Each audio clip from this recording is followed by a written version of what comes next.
Fala aí, criadores! Sejam bem-vindos a mais um vídeo aqui do Criatória. Eu sou o Roger. E eu sou o Marcão. Está começando mais um Cri Steps, o quadro onde a gente dá algumas dicas e apresenta algumas ferramentas para você colocar nos seus roteiros aí. E hoje nós vamos falar sobre um ponto específico das histórias, que é o incidente incitante.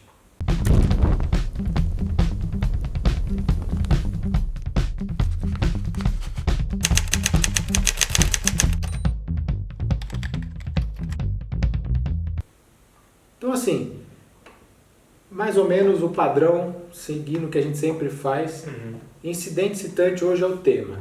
Nós não vamos aqui, não entre achando que você vai pegar um apanhadão de tudo. Hoje é algo bem focado, né? Na verdade, bem específico mesmo, porque a gente está falando sobre um momento único das histórias, mas não é porque esse momento é único, é um assunto específico, que você só precisa desse conhecimento. Vocês vão ver, enquanto a gente falar aqui sobre o incidente incitante, que é muito importante conhecer todos os outros pontos de roteiro para poder valorizar o que você vai fazer nesse momento, tá? Então, para entender um pouco antes o contexto de onde se encaixa o incidente incitante e tal, nós temos nas histórias os pontos de virada, né? Sim. Então, que é mais ou menos onde a sua trama ela leva um rumo diferente, ela é desequilibrada. Exatamente. Então, mais ou menos, as coisas estão seguindo num caminho, o ponto de virada é quando você redireciona por causa de algum conflito novo, algum problema novo, uma situação nova. E a gente até, muitas pessoas falam, né, que a frase de todos os pontos de virada e tal, é o e agora.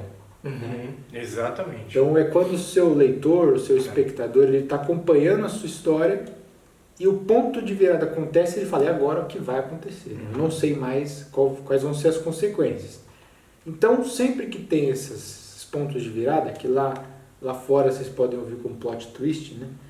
São os momentos do e agora. Você fala, e agora como é que as coisas vão acontecer?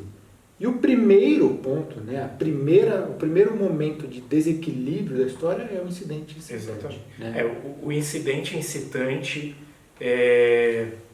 na minha opinião, ele é tão importante quanto o clímax, porque você vai começar o primeiro ato, introduzir a história, apresentando o teu protagonista, apresentando a trama, ou seja, sobre o que é a trama, e o primeiro ponto de virada, que tem que vir mais ou menos até os 30 minutos de um filme de 1h30, 2 horas, mais ou menos, e esse incidente incitante é algo que vai mudar a estrutura do protagonista. Então pensem sobre isso. O que vai desequilibrar o teu protagonista? Você tem teu protagonista e ele quer alguma coisa, desde querer um copo d'água, querer encontrar o filho perdido. O que vai desequilibrar ele? O que muda a estrutura para que o público capte na história e fala, meu Deus, e agora o que vai acontecer? Como o Roger falou. Então, um leve exemplo aqui de incidente incitante.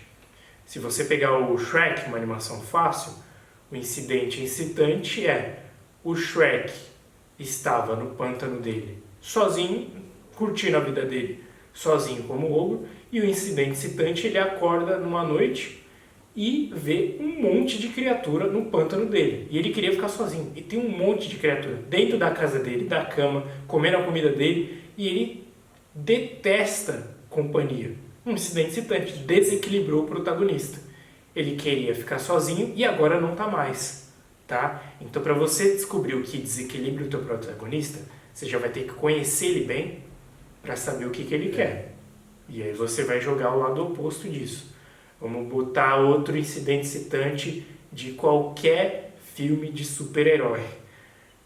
O carinha, a menina tá na vida comum, como o Batman tá na vida comum, o Aranha tá na vida comum, e de repente, pumba, muda a estrutura do protagonista. O Homem-Aranha é picado por uma aranha e quase morre, mas ele se transforma. O Batman tá num beco e os pais dele são assassinados a sangue frio.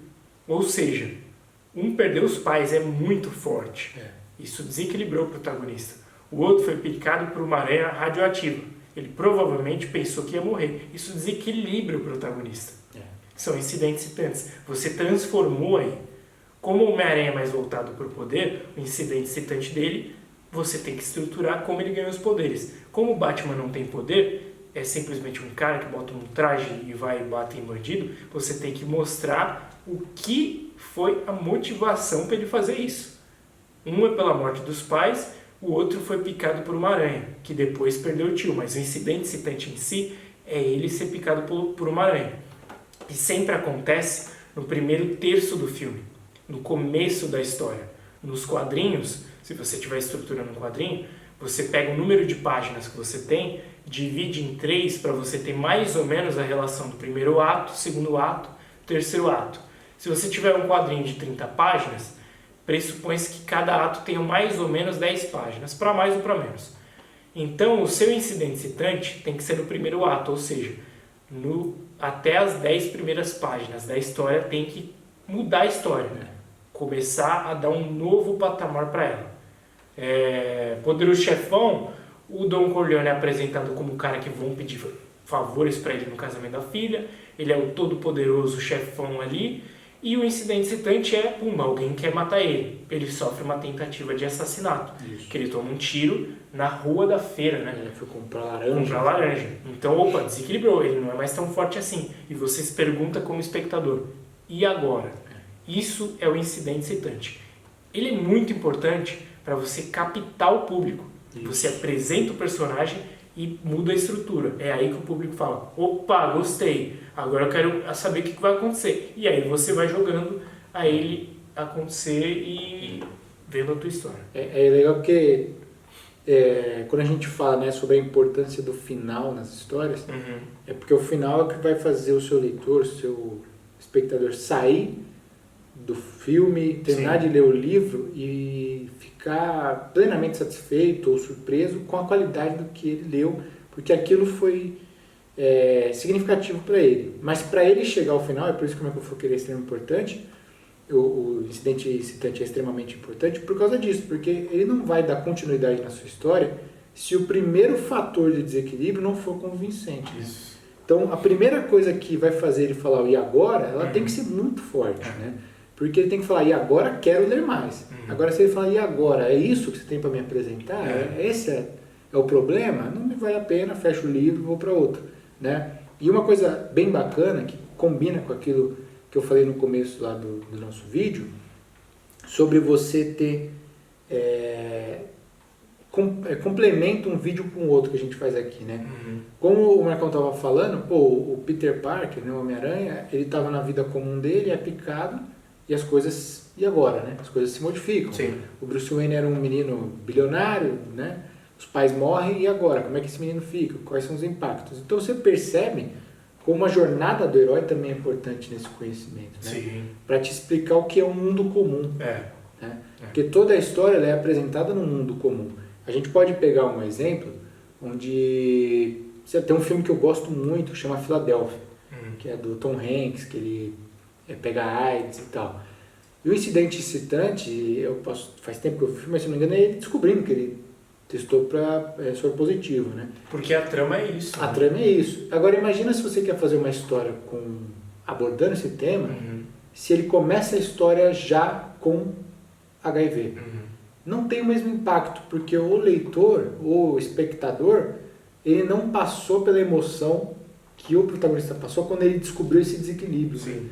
Se a história começa com ele já com HIV, ele tem que lidar. Esse é o mundo comum. Então, aí o que você falou é interessante, porque isso aí é um ponto. O que vai definir é o gênero. Isso. Se você está falando num filme de drama, como provavelmente é o Filadélfia que eu não assisti, você está lidando com um tema de AIDS, que o cara descobre que tem uma doença, não sei se terminal assim, mas uma doença incurável, e ele tem que lidar com isso. O filme é sobre isso. Se você pegar, por exemplo, a série Breaking Bad, ela não é sobre o câncer em si. Porque não é sobre drama, mas é sobre narcotráfico. O câncer é o incidente excitante para jogar ele dentro da trama e do gênero. Então, o gênero é diferente. Se fosse um gênero de drama, provavelmente, eu tenho quase certeza que deve ter inúmeros filmes sobre câncer terminal. Eu lembro até um muito legal, que é com Morgan Freeman, que é o Bucket List lá, eu acho que eu não sei o nome em português, mas é o Jack Nicholson Ah, é verdade. E o Morgan Freeman. Verdade, Eles têm câncer terminal, É. um é bilionário e o outro é, tipo, muito sabido. E eles falam, quer saber, vamos ficar no hospital? Não, vamos viajar ao mundo. É sobre câncer o filme, Ah, é sim, sobre é drama. verdade. É. Agora, quando você muda o gênero e põe um gênero como Breaking Bad, que é narcotráfico, gênero policial, assim, digamos assim, o câncer é o incidente excitante para que o personagem sinta que vai morrer e tenha que deixar um dinheiro para a família, então ele vai traficar. Aí você introduz ele ao gênero. Então é essa a diferença. Qual gênero você está falando? Porque a gente falou de super-herói, um não tem poder como o Batman, precisa de um pressuposto para lutar. O outro, ele não tinha poder e agora ele tem. Isso muda o personagem. Então cada gênero é uma linha diferente. Filme do Adam Sandler, que a gente fala direto aqui, ou é ele conhecendo a garota, ou é ele conhecendo alguma coisa que vai levar ele até a garota. Sim. Mas na maioria das vezes é ele conhecendo a garota. Como se fosse a primeira vez, ele encontrando ela, o incidente excitante, ele encontrando ela no café lá, Uma lanchonete. na lanchonete, e praticamente todos os filmes é a mesma parada, o mesmo incidente excitante. É legal porque, mais uma vez, reforça aquilo que a gente fala de você ter esses complementos nos outros vídeos. Sim. Porque é o que você falou, né? No Breaking Bad, a mensagem é até que ponto você vai para salvar sua família. Exatamente. Né? Então, o incidente incitante do câncer, a mensagem que esse câncer vai passar, não é o câncer em si, né? Como você falou. Não é o câncer em si. O narcotráfico foi o caminho que o cara escolhe para salvar a família. Então, quando você, que nem do Filadélfia que eu citei, o assunto é a própria doença. Né? Então, se o filme começa com a doença, não há um impacto. Já não há um impacto. Né? A não ser que ele bote um impacto muito maior. Que aí é complicado pensar, mas não é impossível. Não é possível. Mas, por exemplo, a ideia é que assim, você faça o seu espectador, o seu leitor, passar pela emoção mais forte possível em cima da trama. Sim. Tirando o clímax, claro, mas eu digo assim, o incidente incitante está muito relacionado ao qual vai ser a mensagem de toda a trama. Ele vai dar esse norte, né? Então, por exemplo, tem um outro filme muito bom, que é o 50%, com o Joseph Gordon-Levitt lá, que ele descobre que ele está com câncer. E ele era um cara que vivia uma vida ativa, corria e tal, descobre que ele está com câncer. É um incidente incitante para mostrar a batalha dele contra essa doença. De novo, o tema é a doença. O incidente excitante é ele descobrindo que pegou câncer. Então, olha que legal. O Roger citou 2 exemplos de filme de drama que eles não começam com câncer e o incidente é eles descobrindo que vão ter que lidar com uma doença terminal. O filme começou positivo e o incidente foi negativo. O mesmo exemplo que eu dei do Morgan Freeman, que eu não lembro o nome em português, chama Bucket List, com Jack Nicholson e o Morgan Freeman, eles já começam com câncer. Então, já começa negativo. O incidente excitante ele é positivo. Qual é o incidente excitante mais impactante para a história de 2 personagens que já têm câncer? Foda-se o hospital. Vamos viajar. Aproveitar o tempo. E sabem que se deixar o hospital, vão morrer mais rápido. Mas é um positivo negativo, porque para as famílias é negativo, para eles é positivo. E isso impacta mais, porque você é apresentado pelos personagens que já começam com câncer, e o impacto maior, eles largarem o hospital para ir viajar ao mundo. Você sabe que os dois estão em iminência de morrer, mas é mais impactante porque é aquela mensagem de eu vou morrer, o que eu queria fazer da vida antes de morrer. É sobre isso que fala o filme. Então começou negativo, já estão com câncer, e algo mais forte que isso é não quero saber de hospital e tratamento. Vou viver minha vida fora os últimos meses que eu tenho. É isso.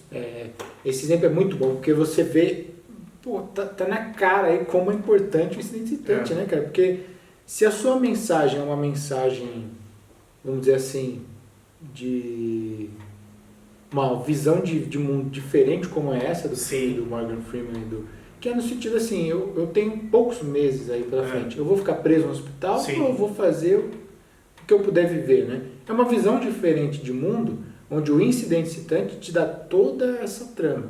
Ao mesmo tempo você pega lá no 50%, onde o cara descobre que tem câncer, E o filme vai mostrar as perdas que ele tem durante a caminhada dele. Claro que se vai acabar bem ou não, isso é do roteiro. O cara vai elaborar os outros pontos de virada. Sim. Mas ele vai te mostrar que, você tem que se adaptar a essa nova realidade nessa visão de mundo, né? Então é bem importante e de novo, são todos incidentes excitantes que causam o e agora, né? Seja pro lado positivo ou negativo. Sim. Esses dois, do Morgan Freeman e do Jack Nicholson, é um e agora do pô, e agora, sem tratamento, como é que vai ser essa parada, né? E do mesmo lado, os outros são, pô, e agora, como é que vai ser a vida desses caras passando por quimioterapia e tudo isso aí, né? Então você vê como o incidente excitante, ele dá um tom da história, né? E agora com esse desequilíbrio, como as coisas vão se relacionar, né? E ele está diretamente relacionado ao clímax, né? Sim. Porque o incidente excitante vai gerar o que o clímax tem que resolver. Exatamente. Resolver, assim, positivamente ou negativamente, né? E aí, de novo, sendo repetitivo, a importância de acompanhar todos os vídeos. Quando você entende que o incidente excitante vai te dar um problema para o clímax resolver ou não, e você entende os 3 tipos de final que a gente falou no outro vídeo, você consegue entender melhor qual é o público que você vai alcançar com uma resolução, né?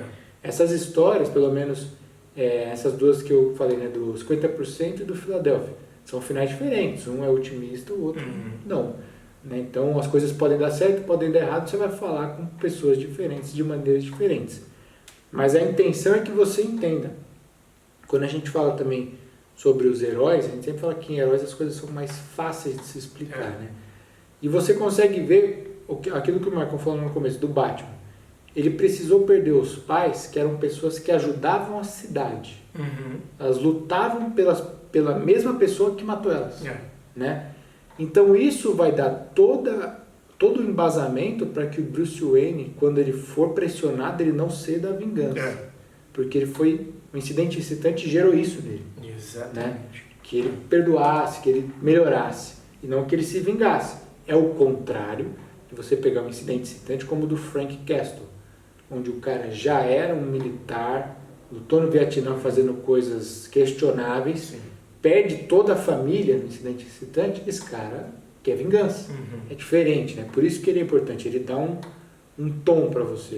E daí também que você começa também a linkar outros elementos de roteiro que são importantes, né? Porque, como o Roger sempre começa nos nossos vídeos, você vê uma técnica, uma estrutura isolada, não quer saber que você consiga ver o macro, mano. Tem vários elementos.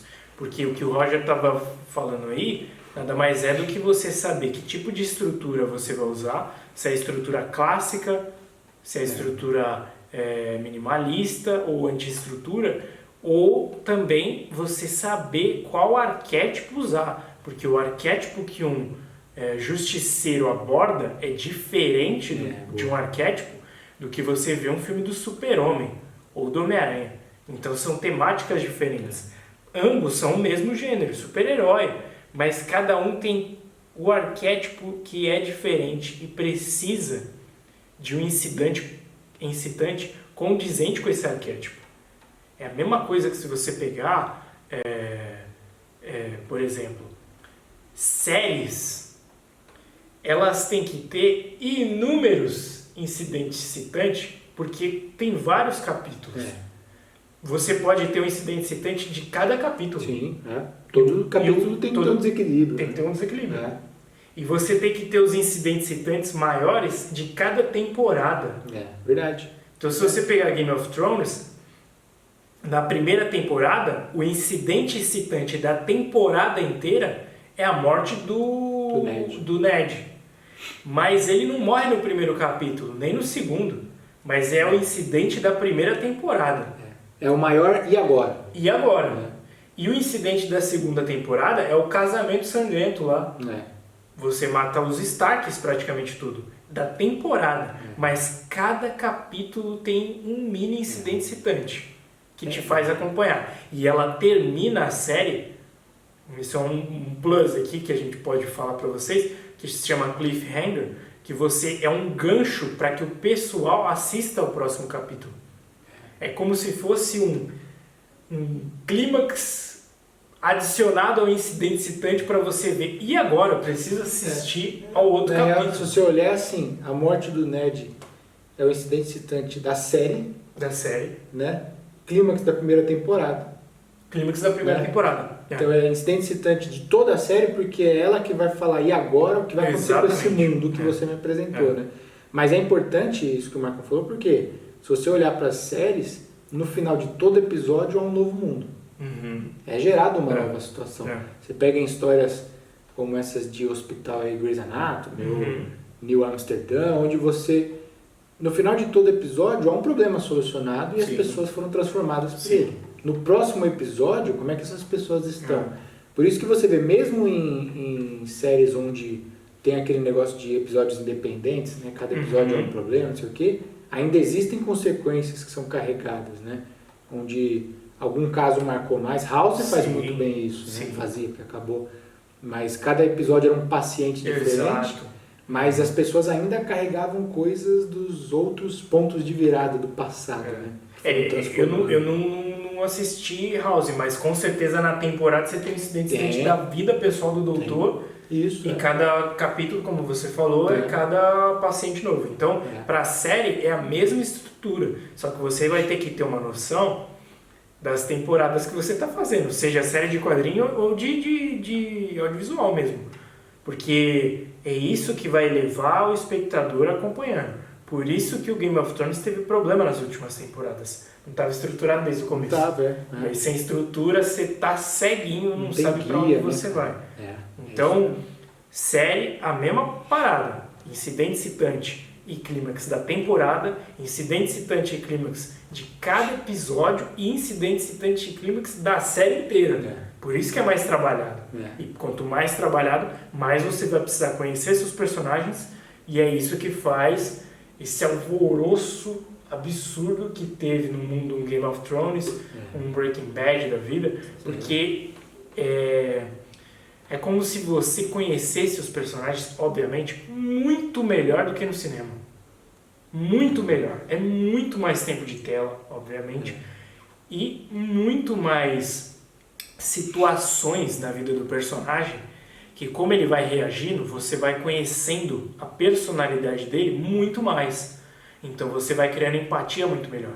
Por isso que a série é muito trampo, é muito trabalho, é muito investimento de tempo para você conhecer os personagens e a estrutura da sua trama. Porque é isso que vai fazer o pessoal acompanhar. O mais próximo que eu consigo imaginar no cinema é você pegar uma série de 23 filmes, que foi a primeira fase aí da segunda fase da Marvel, que você pode encarar cada filme como um episódio de uma personagem, né, de uma série, e aí você monta essa série final, onde de novo você vê o clímax, é o ultimato, quando todo mundo se reúne, você consegue... E o incidente citante seria o Vingadores 1... Essa junção, é isso aí. Então você consegue entender que existe sim, você vai pegar Senhor dos Anéis, existe incidente citante de toda a trilogia, clímax de toda a trilogia. Então, não tem como fugir. E é esse o problema, desculpa te cortar, mas esse é o problema do porquê que o Senhor dos Anéis é muito bom e o Hobbit teve problema. Sim, é verdade. Porque você quer estender uma história que ela não consegue ter vários clímax, 3 clímax. É verdade. O livro é muito menor, ninguém escreveu, foi baseado no livro do Tolkien, é muito pequeno. O Senhor dos Anéis é muito maior. Sim. Então é esse o problema, você quer estender algo que não funciona. A gente falou até do Poderoso Chefão sobre como ele é um filme de 3 horas, e assim como é o Senhor dos Anéis, você precisa ter mais pontos de virada para as pessoas ficarem mais presas. Sim. E agora? E agora? E agora? No Hobbit eles não são convincentes. Né? Você não fica no e agora, você fala, putz, de novo, né? Pô, e aí, não resolve e tal.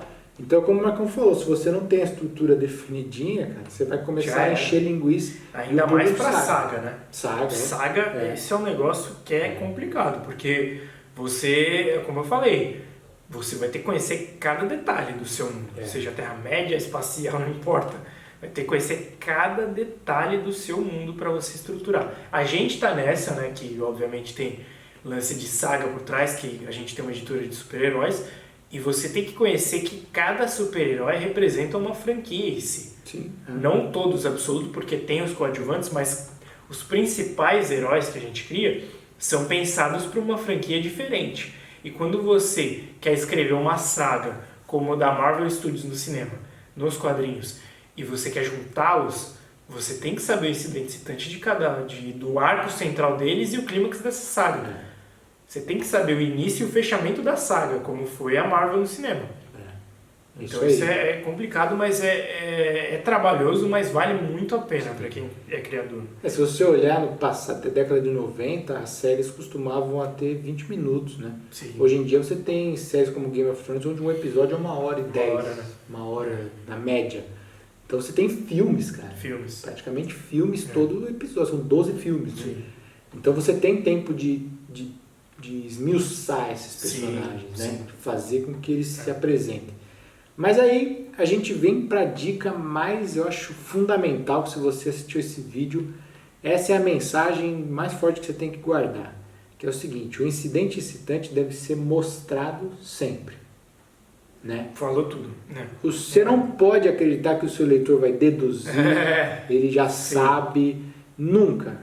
Se vai ter um momento de desequilíbrio, quando eu falo incidente excitante é porque ele é o primeiro, mas todos os pontos de virada precisam aparecer. Sim. Se vai ter desequilíbrio, o seu leitor precisa acompanhar o desequilíbrio. Como a gente falou lá no começo, falando sobre a diferença de Filadélfia, 50%, né, o Breaking Bad.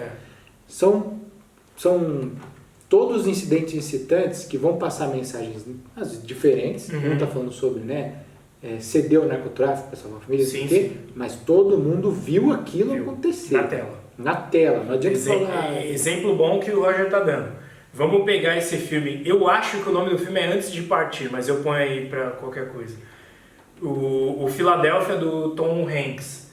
Ele descobre que tem AIDS. É mostrado no filme que ele descobre que tem AIDS. O filme é sobre a doença. Se no filme Bucket List, que eu acho que é Antes de Partir, o nome em português, não fosse sobre abandonar o tratamento, fosse um filme igual ao Filadélfia, do Tom Hanks, no hospital, sobre doença terminal no hospital, não funcionaria, porque eles já começam com a doença. Então o incidente excitante é eles abandonando o tratamento. Se não fosse sobre vamos viajar ao mundo e abandonar o tratamento, fosse eles ficar no hospital, vivendo os últimos meses, como provavelmente deve ser o Tom Hanks, alguma coisa parecida, não funcionaria, porque não foi mostrado eles descobrindo a doença. Então se não foi mostrado eles descobrindo a doença, o incidente excitante que é mostrado a eles, quer saber? Vamos viajar ao mundo? Deixa o seu hospital para lá? Aí é mostrado. Então isso que o Roger falou. Sempre mostre na tua obra, pro leitor, nos quadrinhos, no filme, o incidente excitante. Não tente falar que o leitor vai deduzir sobre o que é o incidente excitante. Mostre para ele. É isso aí. Então você pode parar para imaginar, a gente sempre dá os exemplos bem simples para ficarem marcados. Em filmes de comédia romântica, onde um cara vai ficar com a menina. Tenta imaginar esse filme onde ele já conheceu. O filme começa com ele já conheceu a menina. Ele já conhece ela. É difícil você simpatizar se você não viu o momento de encontro. Né? Você não viu o momento onde há o desequilíbrio na vida daquele cara, que é quando ele conhece aquela mulher. Se já começa o filme ele falando, vamos se encontrar em tal lugar, não sei o quê. Você vai ficar esperando a hora que isso vai dar errado, a hora que ele conhece outra mulher, e ele não chega, porque ela é a menina ideal, né? Então você perde. Então é bem, bem importante, porque se você se perde nesse momento e começa a deduzir que seu leitor vai imaginar certas coisas, ele vai... ele já sabe. Né? Você perde um momento chave da sua história. Porque como a gente falou, esses 30 minutos iniciais num filme clássico, né? Estrutura mais ou menos clássica, ele é importante para manter o cara preso na tela. Se esse momento nunca chega, ele vai falar, o que eu estou vendo? Né? O que está acontecendo aqui? A gente pode até, a gente falou do Hobbit, a trilogia ela tem um problema grave, que é essa extensão de trama chiclete, né? Puxa muito onde não precisava. Mas até o Incidente Excitante é um filme bem sólido, porque você consegue ver o Bilbo na vida dele, até que os anões começam a chegar na casa dele, aqui é a casa do Bilbo, e você fala, o que é isso? E agora, esses anões chegando aí do nada? Beleza, funcionou, consegue te manter. Né? Então você vê que mesmo um filme longo de 3 horas conseguiu te manter lá por aquele incidente. E uma coisa que eu queria falar, voltando à série, para vocês terem uma noção da complexidade que é você criar uma série de peso, como foi o Game of Thrones, que a gente falou aqui. sobre o incidente citante de cada capítulo, de cada temporada e de cada série, o que faz uma série como Game of Thrones ser tão profunda assim, ter tantos espectadores assim, é que cada personagem central ali tem o seu arco dramatúrgico e tem o seu incidente citante e tem o seu clímax. Leves exemplos. O Ned, o incidente citante dele, mundo comum, o mundo dos Starks lá que eu não vou Rei do lembrar. Norte lá. O Rei do Norte. Winterfell. E o incidente citante, opa, você quer ser a mão do rei lá na capital? Incidente citante. Incidente citante da filha do Ned, a Ruiva, que eu não vou lembrar o nome. Ela conhece o futuro esposo, incidente citante dela. Incidente citante do Jon Snow. Cara, você é bastardo, você vai ter que ir pra muralha. Incidente citante do molequinho, eu sou péssimo com o nome. O príncipe lá joga ele lá de cima, ele perde as pernas. Cada personagem tem o seu arco dramatúrgico com o seu incidente citante que você fala, e agora? Você fala, e agora pro moleque que caiu? Você fala, e agora pra menina que vai casar com o menininho, que você não sabe que o moleque é o capeta? Você fala, e agora pro Ned, que agora ele vai ter uma missão mais importante, tá? Aí depois, incidente citante do reizinho, o Joffrey, né? O pai dele morre, ele é o rei. Você fala, e agora? É o incidente citante do arco do personagem. Cada personagem tem o seu incidente citante e o seu clímax. Aí você pega o clímax do Ned, ele foi traído. Não é a morte em si, a morte é o final, mas o clímax do Ned, ele foi traído. E agora? Essa é a mensagem. Aí você não sabe o que vai acontecer. O Ned vai morrer ou não vai? Termina a história dele, do arco dele, ele morre. Mas o clímax dele não foi a morte em si, foi ele ser traído, apunhalado pelas costas, se não me engano, no templo lá, não lembro bem, e aí ele é mandado para a prisão. Esse é o clímax do arco do Ned, entendeu? A história funciona assim. É por isso que a série ela é hiper trabalhada, você tem inúmeros incidentes desde arcos de personagens, temporada, série e episódio, e é isso que faz o alvoroço que foi no mundo inteiro, posso dizer isso, com o Game of Thrones. O Breaking Bad é a mesma coisa, cada personagem tem o seu incidente citante. É muito bom isso, porque começa a fazer esse exercício com as séries, você vê, por exemplo, como é importante, como o Marco falou, mesmo uma série, por exemplo, Game of Thrones, você tem, mas não tem protagonista, você tem vários protagonistas ali, né? Uma série onde você tem um protagonista fixo, esse é o protagonista, sempre vai ser sobre ele, a história, mesmo assim, os coadjuvantes e os vilões, eles devem ter seus incidentes citantes, né? Até porque séries permitem esse tempo de tela. Sim. Então você tem na série do Demolidor incidentes citantes até para Wilson Fisk. Com certeza. Mostra ele pequenininho, né? Como é que ele virou esse cara. Até os pontos de virada vão acontecendo durante a série. O Wilson conhece a Vanessa, já é um desequilíbrio. Exatamente. Você imagina, agora que o vilão tem um amor, como é que vai ser esse cara? Né? E fora o protagonista que você acompanha. E para todos os coadjuvantes, Karen Page, o Fogg Nelson, todos têm seu incidente citante. Você mostra o incidente do Matt Murdock, que é o Demolidor, quando ele perde a visão. Todos têm seu arco dramatúrgico, é isso. E todo o arco dramatúrgico é sobre o quê? Transformação do personagem. Não é só o teu protagonista que vai ser transformado. Todos se revelam no fim. Desde o vilão, dos coadjuvantes. Sim. E aí só também uma última coisa que eu acho bem importante falar é quando a gente fala de arquétipo, conhecimento de arquétipos, olha como é poderoso quando você entende de arquétipos e entende dessa estrutura do incidente incitante. E até você, porque é muito fácil falar desse exemplo quando a gente está falando sobre heróis, porque o incidente incitante está muito presente o arquétipo. Mas olha uma série que fez um sucesso absurdo no ano passado, retrasado, usando um arquétipo no incidente citante. Foi quando o Mandaloriano descobriu ninguém mais, ninguém menos que o bebê Yoda. Então eles usaram o arquétipo do bebê para ser a descoberta da carga. E agora? Eu não assisti, mas foi o que ligou toda a série. O que ligou porque ele foi contratado para fazer um serviço que é recuperar uma carga. E estava bem descrito, não abra o pacote. Quando ele abre, tem um bebê lá dentro. Entendi. O que você se pergunta? E agora? O que esse cara vai fazer? Então, conhecimento de arquétipo que a gente fala não é bobeira. Não. É muito poderoso, é muito forte. E você vê, porque eu lembro alguns filmes, mas Tem algum filme do Schwarzenegger e do Van Diesel que eles também são babá de bebê, uma coisa assim, tem que proteger. Tem. Só que o arquétipo do bebê Yoda é muito mais profundo, muito mais forte. E aí vocês têm que entender sobre o arquétipo. Isso aí. Mas acho que... Deu pra esmiuçar muito bem o que é. Então, ó, não menospreze, trabalhe com cuidado o incidente citante da sua história. Lembra que ele está bem atrelado à mensagem que você quer passar, Sim. né? E acima de tudo, o incidente citante está de mão dadas com o clímax, né? Uhum. Se você resolver no clímax algo que você não apresentou no incidente citante, Sim, é um problema. sua história não faz sentido, né? Mas isso aí, se você gostou do vídeo, né, dá um like aí, se inscreva no canal se ainda não é inscrito e ative o sininho para receber as notificações, beleza? Boa. Até o próximo vídeo, galera. Falou, galera. Até a próxima.